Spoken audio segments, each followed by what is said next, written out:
ABP news में आपका स्वागत है। आपके साथ मैं हूं सुमेरा खान। इस वक्त की बड़ी खबर कैप्टन सौरभ कालिया से जुड़ी हुई। आइए आपको बताते हैं कैप्टन सौरभ कालिया कौन है। याद होंगे आपको, करगिल युद्ध के समय 15 मई 1999 को कैप्टन सौरभ कालिया पाकिस्तान के चंगुल में फंस गए थे। पाकिस्तान ने सौरभ कालिया को बेइंतहा जख्म दिए थे और आखिरकार देश के लिए शहीद हुए थे सौरभ कालिया।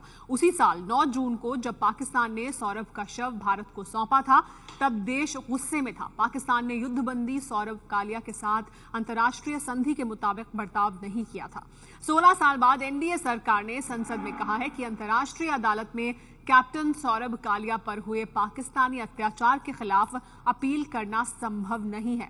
कालिया के पिता एनके कालिया ने सुप्रीम कोर्ट से इसकी मांग की थी। पिछले साल यूपीए सरकार ने भी इससे इनकार किया था। कहा था कि यह ध्यान में रखना होगा कि पाकिस्तान हमारा पड़ोसी देश है। इस मामले में सुप्रीम कोर्ट ने मोदी सरकार से 25 अगस्त तक हलफनामा मांगा है। लेकिन आपको बता दें कि यूपीए सरकार के बाद अब एनडीए सरकार ने भी संसद में कहा है कि ये जो मामला है उसे अंतर्राष्ट्रीय कोर्ट में चलाया नहीं जा सकता। इस पर और ज्यादा जानकारी के लिए हमारे साथ जुड़ गए हैं विजय विद्रोही। विजय, जानना ये चाहेंगे कि आखिर क्यों ये मामला नहीं चलाया जा सकता, क्या है ये पूरा मामला?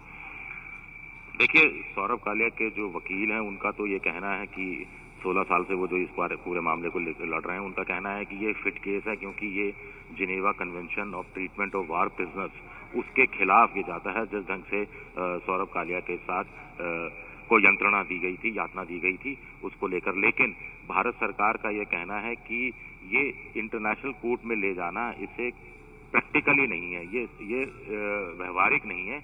और यूपीए सरकार ने भी तब सुप्रीम कोर्ट में यही दलील दी थी और वही दलील करीब करीब मोदी सरकार ने भी दी है कि उनका कहना है कि ये इस बात की संभावना बहुत कम है कि अगर हिंदुस्तान इस केस को इंटरनेशनल कोर्ट ऑफ जस्टिस में ले जाता है तो पाकिस्तान भारत के जो ये प्रस्ताव है इस पर अपना कंसेंट देगा और यूनिलैटरली, यानी कोई एक देश अकेला अपनी तरफ से कोई मामला तब तक इंटरनेशनल कोर्ट में नहीं ले जा सकता जब तक कि जो कोई दूसरा देश है उसका भी कोई ना कोई उसमें दखल होने की संभावना ना हो।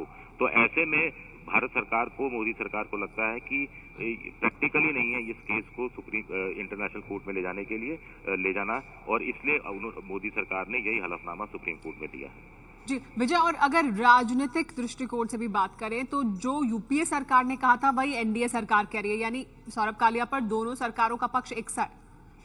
हाँ, जो यूपीए सरकार ने पिछली बार कहा था वही मोदी सरकार भी कह रही है और भाषा भी जो सुप्रीम कोर्ट में जो दोनों की तरफ से जो हलफनामे दिए गए थे वो करीब करीब एक जैसी है और जो इस कारण दिया गया है वो भी एक जैसा ही है कि पाकिस्तान हमारा पड़ोसी मुल्क है, इंटरनेशनल कोर्ट ऑफ जस्टिस में ले जाना इसको व्यवहारिक नहीं है।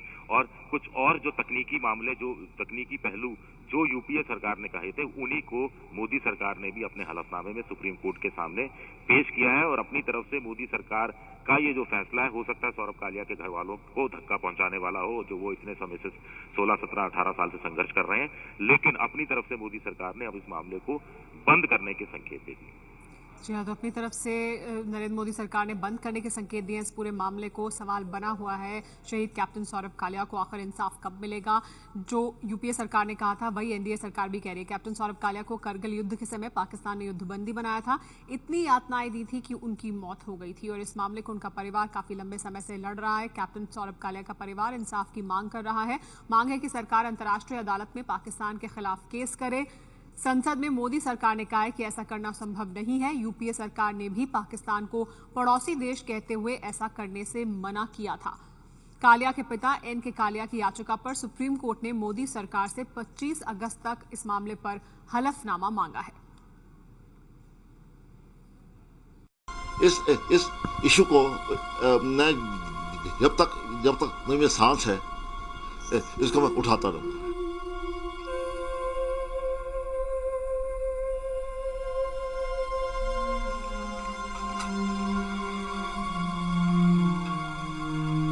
आपकी लड़ाई कब तक जारी रहेगी?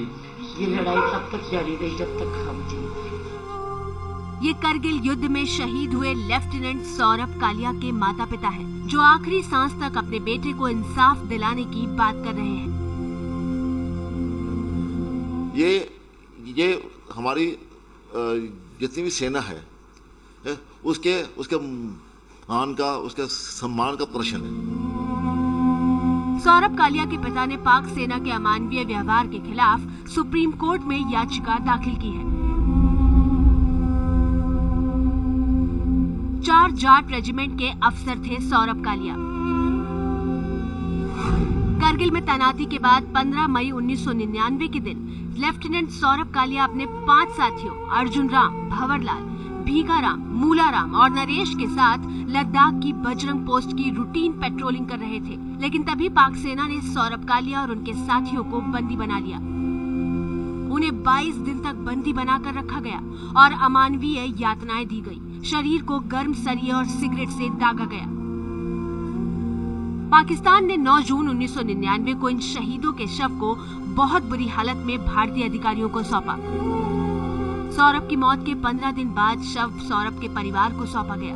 कालिया परिवार ने भारत सरकार से इस मामले को लेकर पाकिस्तान सरकार और इंटरनेशनल कोर्ट ऑफ जस्टिस में मामला उठाने की मांग भी की थी। मुझे इस बात का दुख है कि ये प्रकरण इतने दिन तक लंबित रहा और इंटरनेशनल कोर्ट में क्या संभावनाएं हैं इस पर सरकार को विचार करना चाहिए। जिनेवा कन्वेंशन के अंतर्गत किसी भी प्रिजनर ऑफ वॉर के साथ बदसलूकी नहीं होना चाहिए। केंद्र सरकार को इस मामले में पहल करना चाहिए। लेकिन जब कहीं कोई सुनवाई नहीं हुई तो अब सौरभ कालिया के परिवार की ओर से सुप्रीम कोर्ट के अधिवक्ता अरविंद शर्मा ने ये याचिका दायर की है। शहीद सौरभ कालिया के परिवार ने सुप्रीम कोर्ट में याचिका दायर कर भारत सरकार से जवाब मांगा है कि उन्हें इंसाफ क्यों नहीं मिला। कालिया परिवार की मांग है कि पाकिस्तान अपने बर्ताव के लिए माफी मांगे और दोषी पाकिस्तानी अफसरों के खिलाफ कार्रवाई की जाए।